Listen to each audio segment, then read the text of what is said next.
अस्सलाम वालेकुम students, welcome back to my channel Padhaku point.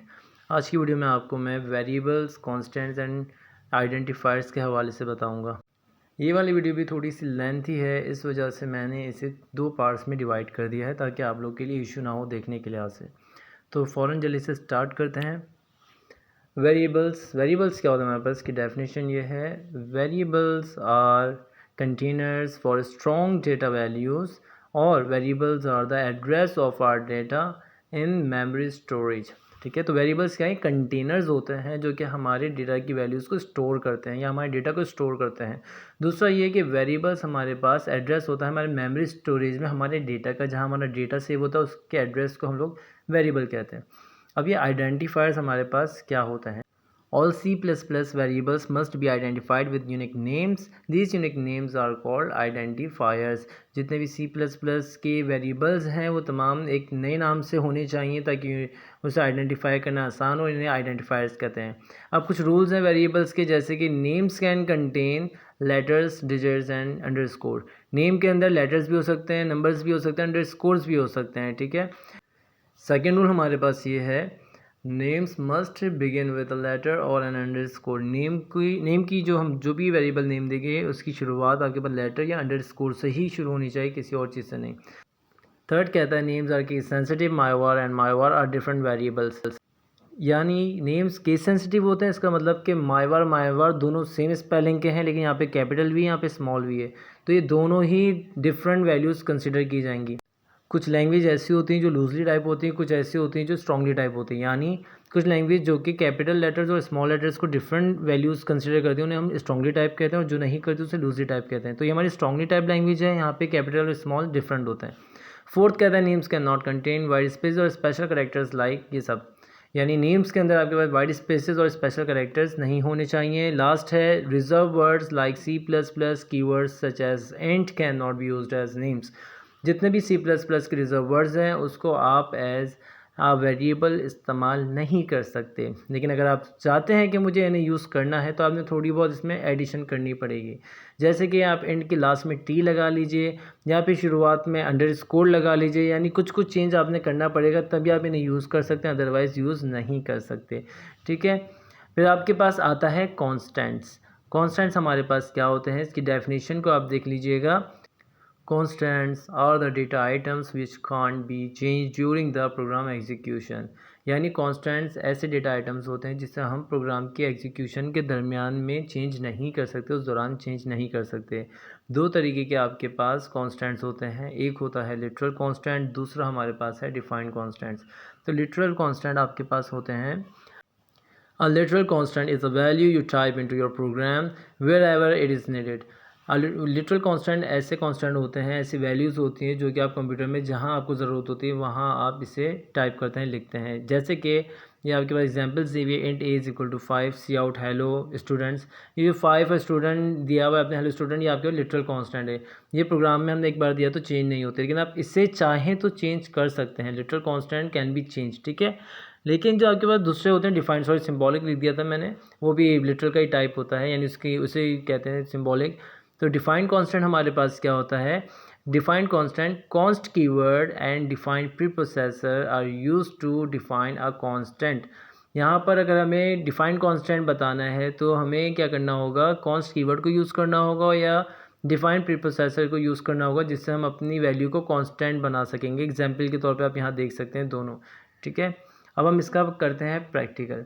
तो आधी वीडियो का प्रैक्टिकल मैं आपको अगली वीडियो में दिखाऊंगा, आधी का इसमें, ताकि हमारी वीडियो ज़्यादा लंबी ना हो। ठीक है, तो चलिए सॉफ्टवेयर स्टार्ट करते हैं।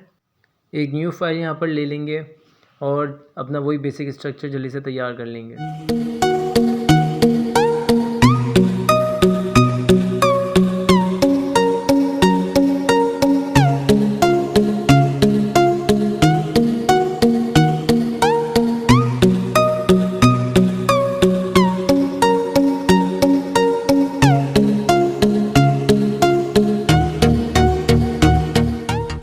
जी, तो हमारा बेसिक स्ट्रक्चर तैयार हो गया है। अब क्या करते हैं, अब हमें यहाँ पे वेरिएबल डिक्लेयर करवाना होगा, यानी हमें वेरिएबल को उसकी डेटा टाइप बतानी होगी। तो यहाँ पे इंट लिख लेते हैं और यहाँ पे एक वेरिएबल का नेम देते हैं num1, यानी 2 नंबर्स ले रहा हूँ तो एक num1 इज इक्वल टू, इसको हमने वैल्यू दे दी 10 terminator. Second int num2 is equal to यहाँ पर हम दे देते हैं 20 टर्मिनेटर। ठीक है, दो वेरिएबल्स को मैंने यहाँ पे डिक्लेयर करवा लिया, एक num1 के नेम से और एक num2 के नेम से।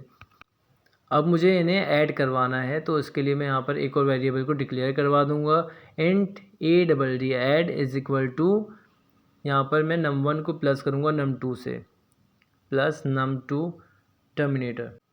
तो ये जो आपके पास ऐड का वेरिएबल है ये बेसिकली आइडेंटिफायर है, यानी एक यूनिक नेम है। अब मुझे ऐड बता रहा है कि मैं यहाँ पे एडिशन कर रहा हूँ, ठीक है, ये किसी और का नेम नहीं होगा, सिर्फ यहीं इसी का नेम है। तो ये आइडेंटिफायर्स कहलाए जाते हैं जो एक यूनिक नेम होते हैं। तो num1 num2 या ऐड, ये तीनों ही आपके पास क्या है, यूनिक नेम है, जिसे हम आइडेंटिफायर्स भी कहते हैं।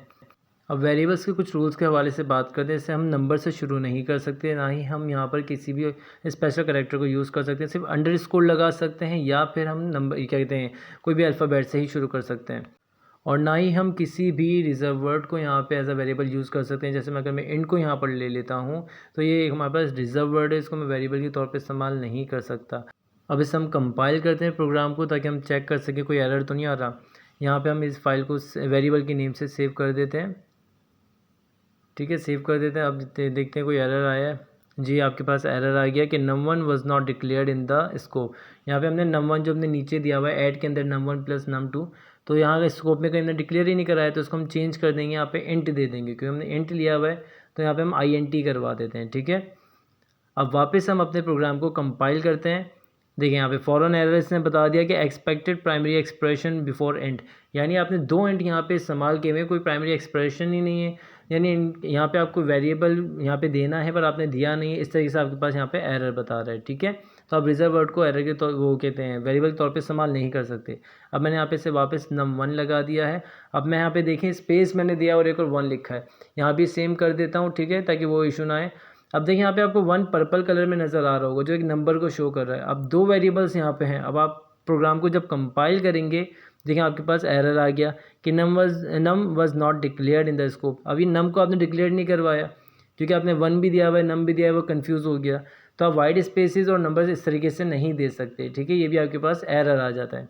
और लास्ट रूल कि हम लोग यहाँ पर कैपिटल N कर देते हैं और नीचे स्मॉल n रखते हैं। अब मैं जब प्रोग्राम को कंपाइल करूँगा तो यहाँ पे हमारे पास एरर आ जाएगा कि num1 वाज नॉट डिक्लेयर्ड, यानी स्मॉल n आपने डिक्लेयर नहीं करवाया, जबकि ऊपर है। तो यहाँ पे ये क्योंकि स्ट्रॉन्गली टाइप है, तो यहाँ पे इन दोनों को डिफरेंट कंसिडर कर रहा है, सेम वैल्यू कंसिडर नहीं कर रहा। तो ये आपकी रूल्स ऑफ नेमिंग वेरिएबल थे। अब प्रोग्राम को कंपाइल कर लेते हैं। अब यहाँ पे हमारे पास कोई एरर नहीं है। अब रन करवाते हैं F10 दबाकर। देखिए कुछ भी प्रिंट होकर नहीं आया, क्यों? क्योंकि हमने यहाँ पर प्रिंट करवाया ही नहीं था। हमने सी आउट तो दिया पर इसमें प्रिंट नहीं करवाया। तो हम यहाँ पर क्या करेंगे, ऐड का वेरिएबल दे देंगे, ताकि यहाँ पे प्रिंट होकर कोई वैल्यू तो आए। अब फिर से कंपाइल करेंगे, रन करेंगे। देखिए हमारे पास 30 प्रिंट होकर आ गया। तो आज की वीडियो यहाँ तक ही मैं कर रहा हूँ, दूसरा पार्ट इंशाल्लाह जल्द अपलोड करूँगा। तब तक के लिए मुझे इजाज़त दीजिए। अपना ख्याल रखिएगा, अपने पेरेंट्स का ख्याल रखिएगा।